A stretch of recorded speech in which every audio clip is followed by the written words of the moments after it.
Welcome back. Practice set number ये 83 है। ठीक है, 82 में 60 क्वेश्चन तक हो गए थे। अब इसमें 20 और प्रश्नों को कवर करेंगे और 61 से लेकर इसमें हम 80 तक देखेंगे और प्रैक्टिस करेंगे इसमें हम पॉलिटी के क्वेश्चन की। ठीक है, चलिए स्टार्ट करते हैं। इंपॉर्टेंट है सारे के सारे प्रश्न किसी भी स्टेट के पीसीएस के लिए। क्वेश्चन नंबर 1 यानी 61 नंबर का जो क्वेश्चन है, निम्नलिखित में से कौन सा एक अनुच्छेद 360 के आधार पर लगाए जाने वाले वित्तीय आपातकाल यानी फाइनेंस इमरजेंसी के संबंध में सही है? भारत में एक बार भी इसका प्रयोग नहीं हुआ है वित्तीय आपातकाल का। इसको आगे बढ़ाने की कोई अधिकतम सीमा नहीं है। राष्ट्रपति जब चाहें इसे हटा सकते हैं। ये सारे सही हैं। देखिए बिल्कुल ये सारे के सारे सही हैं, तो डी है इसका आंसर। वित्तीय आपातकाल घोषित करने की प्रक्रिया भारतीय संविधान में अनुच्छेद 360 में उल्लेखित है। इसमें कहा गया है कि राष्ट्रपति सभी राज्यों के राज्यपालों के परामर्श के बाद वित्तीय आपातकाल की घोषणा कर सकते हैं और उन्हें आधिकारिक राजपत्र में एक उद्घोषणा जारी करनी होगी। मजे की बात है कि अब तक किसी भी राष्ट्रपति द्वारा भारत में वित्तीय आपातकाल की घोषणा नहीं की गई है। इसको आगे बढ़ाने की कोई अधिकतम सीमा नहीं है और राष्ट्रपति जब चाहें इसे हटा सकते हैं। तीनों करेक्ट है। इन सभी टेस्ट की फुल टेस्ट सीरीज से जुड़ सकते हैं। नंबर इस पर व्हाट्सअप करके एक छोटा सा अमाउंट है, वन टाइम पेमेंट है। Full test series PDF format में मिलेगी। अपर्याप्त प्रतिनिधित्व का सिद्धांत यानी प्रिंसिपल ऑफ इनएडिक्वेट रिप्रेजेंटेशन निम्नलिखित में से किस एक अनुच्छेद से संबंधित है? यह अनुच्छेद 16 में 16 का 4 यानी बाद में जोड़ा गया होगा। देखिए संविधान में वर्णित अनुच्छेद 16(4) के अनुसार राज्य नागरिकों के किन्हीं पिछड़े वर्गों को राज्य की सेवाओं में आरक्षण का प्रावधान कर सकता है यदि राज्य के दृष्टिकोण में इन वर्गों का सेवाओं में अपर्याप्त प्रतिनिधित्व हो। ठीक है, अनुच्छेद 16 का 4। चलिए 63 नंबर का प्रश्न है। निम्नलिखित कथनों पर विचार करेंगे। मुख्य चुनाव आयुक्त की नियुक्ति चीफ इलेक्शन कमिश्नर के द्वारा की जाती है। चुनाव आयोग के सदस्यों का कार्यकाल 5 वर्ष या 65 वर्ष की आयु जो भी पहला पूरे हो जाए होने तक होता है। चुनाव आयोग के सदस्यों का कार्यकाल 6 वर्ष या 65 वर्ष की आयु है, 5 वर्ष या 65 वर्ष की आयु नहीं। मुख्य निर्वाचन आयुक्त की नियुक्ति चीफ इलेक्शन कमिश्नर द्वारा थोड़ी राष्ट्रपति के द्वारा की जाती है। दोनों के दोनों गलत हैं ये, तो डी है इसका आंसर। दोनों इनकरेक्ट हैं। चुनाव आयुक्तों की नियुक्ति और कार्यकाल के बारे में बात करें तो मुख्य चुनाव आयुक्त और अन्य चुनाव आयुक्तों की नियुक्ति राष्ट्रपति द्वारा की जाती है। इनका कार्यकाल 6 वर्ष या 65 वर्ष की आयु तक होता है, दोनों में से जो भी पहले पूरा हो जाए। और इन्हें सर्वोच्च न्यायालय के न्यायाधीश यानी सुप्रीम कोर्ट के जजों के समकक्ष दर्जा प्राप्त होता है। ठीक है, उन्हीं के समान वेतन भत्ते मिलते हैं इनको।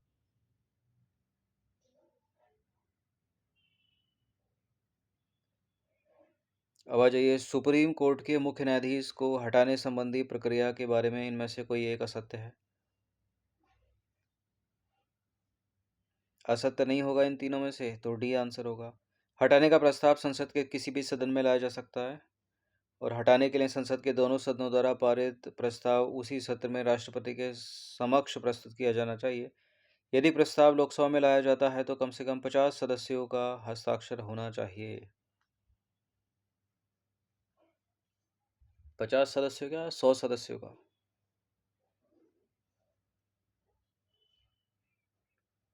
देखिए सारे तो सही नहीं है।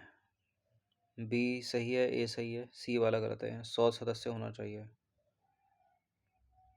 तो कथन ए और बी सही है किंतु सी सही नहीं है। यदि प्रस्ताव लोकसभा में लाया जाता है तो कम से कम 100 सदस्यों का हस्ताक्षर होना चाहिए। एक लोकसभा में जो अविश्वास प्रस्ताव आता है उसके लिए 50 सदस्यों में ही काम हो जाएगा। 65वां प्रश्न है। निम्नलिखित में से कौन सा एक कथन विधि आयोग के बारे में सही है यानी लॉ कमीशन के बारे में? यह एक गैर सांविधिक संस्था है। प्रत्येक 3 वर्ष पर इसका गठन किया जाता है और इस आयोग का सर्वप्रथम गठन 1955 में किया गया था। पहला भी सही है, दूसरा भी सही है, तीसरा भी सही है, सारे के सारे सही है। डी है इसका आंसर। पहला लॉ कमीशन 1955 में। देखिए, भारतीय विधि आयोग लॉ कमीशन ऑफ इंडिया ना तो संवैधानिक निकाय है और ना ही वैधानिक, तो कैसा निकाय हो गया ये? भारत सरकार के आदेश से गठित एक कार्यकारी निकाय हो गया, जैसा नीति आयोग है। इसका प्रमुख काम क्या है? कानूनी सुधारों हेतु काम करना। आयोग का गठन एक निर्धारित अवधि के लिए किया जाता है और यह विधि और न्याय मंत्रालय के लिए परामर्शदाता निकाय के रूप में कार्य करता है। इसके सदस्य जो होते हैं मुख्यतः कानूनी विशेषज्ञ होते हैं और भारत सरकार ने स्वतंत्र भारत का प्रथम विधि आयोग 1955 में भारत के तत्कालीन अटॉर्नी जनरल MC सितलवाड़ की अध्यक्षता में गठित किया था। तब से 22 से अधिक विधि आयोग गठित किए जा चुके हैं, जिनमें प्रत्येक का कार्यकाल 3 वर्ष का था। लोक लेखा समिति यानी इंग्लिश में पब्लिक अकाउंट कमेटी के अध्यक्ष की नियुक्ति किसके द्वारा की जाती है? राष्ट्रपति। संसद लगाकर गलत मत कर दीजिएगा, इसका उत्तर है लोकसभा अध्यक्ष। भारत में लोक लेखा समिति के अध्यक्ष की नियुक्ति लोकसभा अध्यक्ष द्वारा की जाती है। लोक लेखा समिति में कुल 22 सदस्य होते हैं, 15 लोकसभा के होते हैं, 7 राज्यसभा के होते हैं। लोक लेखा समिति का जो गठन है वो प्रतिवर्ष लोकसभा की प्रक्रिया और कार्य संचालन नियम 308 के तहत किया जाता है। संसद राज्य सूची के विषय पर कानून बना सकती है जब राज्यसभा इसके लिए एक संकल्प पारित करे, राष्ट्रीय आपातकाल लागू हो, जब राज्य में राष्ट्रपति शासन लागू हो, उपर्युक्त सभी दशाओं में।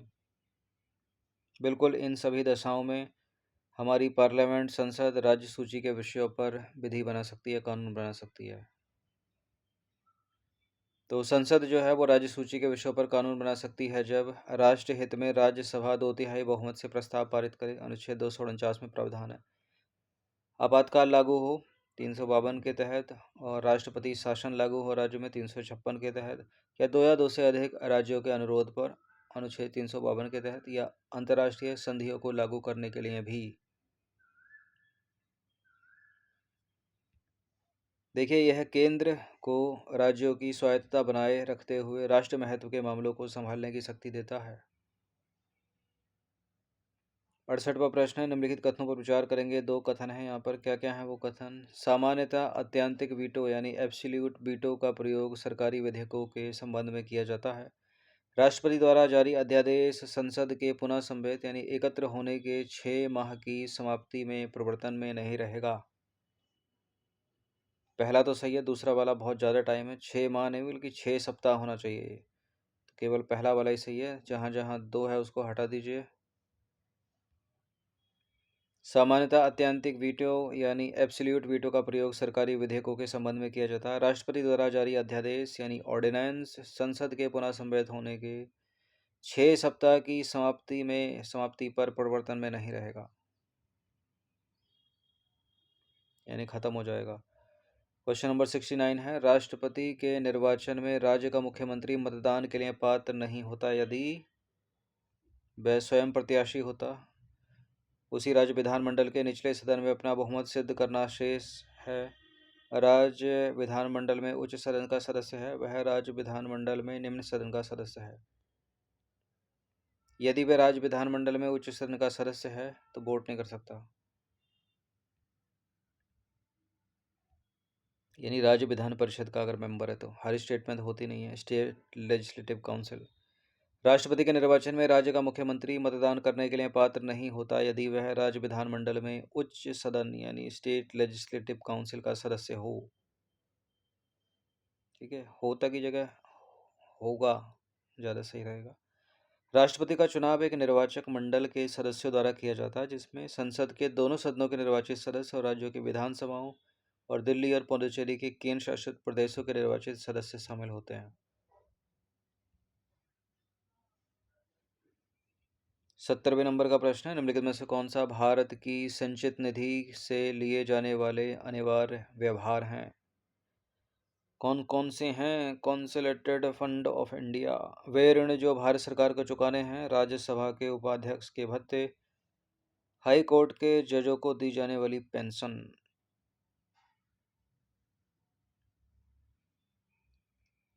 भारत की संचित निधि उच्च न्यायालय के न्यायाधीशों की पेंशन जो है वो बिल्कुल भारत की संचित निधि से जाती है, और जो उच्च न्यायालय के न्यायाधीशों के वेतन भत्ते हैं वो राज्य की संचित निधि से जाते हैं। इस चीज़ को याद रखिएगा, कन्फ्यूज़न हो जाता है। और सुप्रीम कोर्ट के तो पेंशन और वेतन भत्ते दोनों भारत की संचित निधि से ही जाएंगे। भारत की संचित निधि पर भारित जो व्यय हैं यानी खर्च हैं अनुच्छेद 112 के तहत कौन कौन से हैं? राज्यसभा के सभापति और उपसभापति तथा लोकसभा के अध्यक्ष और उपाध्यक्ष के वेतन भत्ते, भारत सरकार के ऋण और उस पर ब्याज भी, उच्च न्यायालय के न्यायाधीशों की केवल पेंशन जो है भारत की संचित निधि से जाती है, वेतन भत्ते राज्य की संचित निधि से जाते हैं, हमेशा याद रखिएगा। भारत के नियंत्रक और महालेखा परीक्षक के वेतन भत्ते और पेंशन ये सब भारत की संचित निधि से जाती है। नंबर 71 पर आ जाइए। निम्नलिखित कथनों पर विचार करेंगे। दो कथन यहाँ पर। अनुच्छेद 280(1) के अनुसार वित्त आयोग की नियुक्ति राष्ट्रपति द्वारा की जाती है और संघ राज्य क्षेत्र के मुख्यमंत्री की नियुक्ति संबंधित राज्य के राज्यपाल द्वारा की जाती है। पहला सही है, दूसरा गलत है। संघ राज्य क्षेत्र के मुख्यमंत्री की नियुक्ति संबंधित राज्य के राज्यपाल द्वारा नहीं, राष्ट्रपति के द्वारा ही की जाती है। तो इसका जो आंसर हो जाएगा केवल एक हो जाएगा। अनुच्छेद 280(1) के अनुसार वित्त आयोग के अध्यक्ष की नियुक्ति राष्ट्रपति द्वारा की जाती है। संघ राज्य क्षेत्र के मुख्यमंत्री की नियुक्ति भी राष्ट्रपति द्वारा की जाती है। 72वें नंबर का प्रश्न है, वर्ष 1951 में पारित प्रथम संविधान संशोधन का संबंध है 9वीं अनुसूची से है। वर्ष 1951 में पारित प्रथम संविधान संशोधन का संबंध 9वीं अनुसूची से है। बहुत पूछते हैं 10वीं अनुसूची कब जोड़ी गई। 52वें संविधान संशोधन अधिनियम 1985 में, और 11वीं अनुसूची के लिए 73वां संविधान संशोधन और 12वीं अनुसूची के लिए 74वां संविधान संशोधन। लोकसभा के संबंध में निम्नलिखित कथनों पर विचार करेंगे। दो कथन है, कौन सा सत्य होगा? आपात स्थिति में इसकी अवधि 1 वर्ष के लिए बढ़ाई जा सकती है। इसकी अवधि आम चुनाव के बाद हुई पहली बैठक से 5 वर्ष के लिए होती है। ठीक है दोनों। देखिए, आपातकाल स्थिति में राष्ट्रीय आपातकाल के प्रभावी रहने तक संसद कानून द्वारा लोकसभा का कार्यकाल एक बार में 1 वर्ष के लिए बढ़ा सकती है। हालांकि यह विस्तार आपातकाल की घोषणा समाप्त होने के 6 महीने से अधिक नहीं हो सकता। सामान्यतः कार्यकाल, सामान्य परिस्थितियों में लोकसभा का कार्यकाल अपनी पहली बैठक की तारीख से 5 वर्ष का होता है। क्वेश्चन नंबर 74 है, पंचायतों के वित्तीय अवलोकन हेतु वित्त आयोग का गठन किया जाता है किसके द्वारा? ये राज्य के राज्यपाल द्वारा किया जाता है। पंचायतों के वित्तीय अवलोकन हेतु राज्य के राज्यपाल द्वारा वित्त आयोग का गठन किया जाता है। भारतीय संविधान के अनुच्छेद 243 में वर्णित है। अनुच्छेद 280 के तहत केंद्र के वित्त आयोग की तर्ज पर 1993 से भारत के सभी राज्यों में राज्य वित्त आयोग की स्थापना की गई है, जिसका उद्देश्य पंचायतों की वित्त स्थिति की समीक्षा करना और इसके लिए सिफारिश करना होता है। नेक्स्ट क्वेश्चन है, संघ सूची या राज्य सूची भारतीय संविधान की किस अनुसूची में दी गई है? तो संघ सूची, राज्य सूची, संवर्ती सूची भारतीय संविधान की 7वीं अनुसूची में है। सी है इसका आंसर। भारत के संविधान की 7वीं अनुसूची राज्य और संघ के बीच शक्तियों और कार्यों के आवंटन को परिभाषित और निर्दिष्ट करती है। इस अनुसूची में 3 सूचियां हैं, संघ सूची, राज्य सूची, संवर्ती सूची। संघ सूची में मूल रूप से 97 विषय थे, अब इसमें 100 विषय हैं। इस सूची में वर्णित विषयों पर कानून बनाने के लिए केंद्र के पास विशेषाधिकार हैं। और राज्य सूची में अभी 61 विषय हैं, शुरुआत में 66 विषय थे। राज्य की जो विधानसभाएं हैं इस सूची में वर्णित विषयों पर कानून बना सकती हैं। संवर्ती सूची में 52 विषय शामिल हैं। इसमें केंद्र और राज्य दोनों सरकारें जो हैं इस सूची में उल्लेखित कानून बना सकती हैं। क्वेश्चन नंबर 76, किसी राज्य को दिए गए मृत्युदंड को आजीवन कारावास में बदलने की राष्ट्रपति की शक्ति क्या कहलाती है?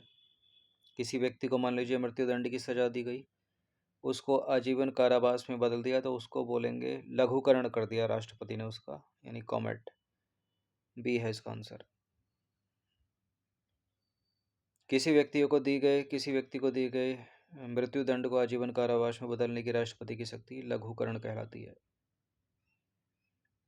77वें नंबर का प्रश्न है, निम्नलिखित में से किसकी मृत्यु के पश्चात टी कृष्णाचारी को संविधान सभा की प्रारूप समिति में शामिल किया गया?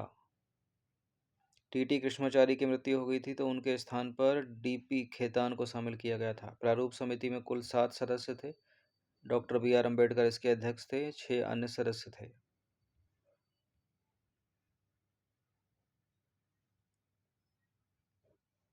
देखिए, भारत के संविधान सभा की प्रारूप समिति का गठन बी आर अम्बेडकर की अध्यक्षता में हुआ। इसके 6 अन्य सदस्य, कुल मिलाकर 7 सदस्य कौन कौन से हैं वो अन्य? N Gopalaswami Ayyangar, Alladi Krishnaswami Iyer, K M Munshi, Mohammad Saadulla, B L Mitra और डीपी खेतान। डीपी खेतान की मृत्यु के पश्चात 1948 में हो गई, जिसके पश्चात टी कृष्णाचारी को इनके स्थान पर सम्मिलित किया गया। क्वेश्चन नंबर 78 है, भारतीय संविधान का अनुच्छेद 143 के संबंध में विचार करेंगे। यह अनुच्छेद राष्ट्रपति को यह शक्ति देता है कि वे सार्वजनिक महत्व के विवादों पर सुप्रीम कोर्ट से परामर्श मांग सके या राय मांग सके, और इस संबंध में न्यायालय द्वारा दिया गया परामर्श बाध्यकारी होता है। इंपॉर्टेंट प्रश्न है, बाध्यकारी नहीं होता, सलाहकारी होता है। दूसरा गलत है। अनुच्छेद 143 के अंतर्गत सर्वोच्च न्यायालय द्वारा दी गई सलाह को मानना राष्ट्रपति के लिए बाध्यकारी नहीं है। क्वेश्चन नंबर 79 है, निम्नलिखित में से किस एक अनुच्छेद द्वारा संविधान में यह प्रावधान किया गया है कि संसद द्वारा किसी केंद्र शासित प्रदेश हेतु स्थानीय विधानसभा या मंत्रिपरिषद या दोनों का निर्माण हो सकता है?